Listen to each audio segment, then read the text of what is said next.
Hello friends, అందరికీ వందనాలు. కార్తీక మాసం రోజు వచ్చే ఈ పౌర్ణమి రోజు మనమైతే ఇలా దీపాలైతే వెలిగించుకుంటాము. ఈ విషయం అందరికీ తెలిసిందే.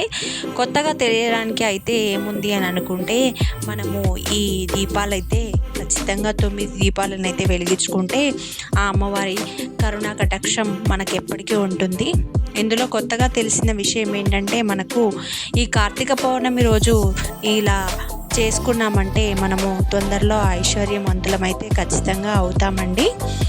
ఈరోజు చేసుకునే కార్తీక పౌర్ణమి రోజు మనం 9 దీపాలను అయితే వెలిగించుకొని పండ్లను కానీ నైవేద్యంగా స్వీట్ ఏదైనా అమ్మవారికి సమర్పించామంటే ఆ కుబేర ముగ్గుని వేసుకొని మనము చక్కగా పసుపు రాసుకొని కుబేర ముగ్గు అయితే వేసుకోవాలి.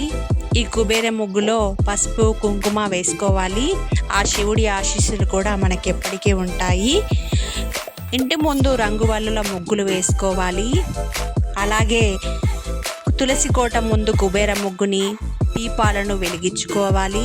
ముఖ్యంగా తెలిసేది, పూజా మందిరంలో ఈ అంకెలను వేసుకున్నామంటే మనము ఐశ్వర్యవంతులమైతే ఖచ్చితంగా అవుతామండి. లక్ష్మీదేవి మనల్ని కరుణా కటాక్షలతో ఐశ్వర్యవంతులనైతే చేస్తుందండి. తప్పకుండా ఈ విధంగా రేపు వచ్చే కార్తీక పౌర్ణమి రోజు మీరందరూ ఈ వీడియోని చూసి అంకెలో వేసుకున్న పూజా మందిరంలో వేసుకోవాల్సిన అంక్యశాస్త్రం ముగ్గుని ఖచ్చితంగా వేసుకోండి. మీరు అయితే ఖచ్చితంగా ఐశ్వర్యవంతులైతే అవుతారండి.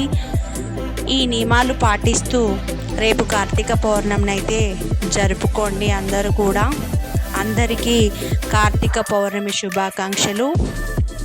ఈ వీడియో నచ్చినట్లయితే లైక్ చేయండి, షేర్ చేయండి, ఛానల్ని సబ్స్క్రైబ్ చేసుకోండి. తప్పకుండా మరిన్ని వీడియోస్ని నేను పోస్ట్ చేస్తాను ఫ్రెండ్స్.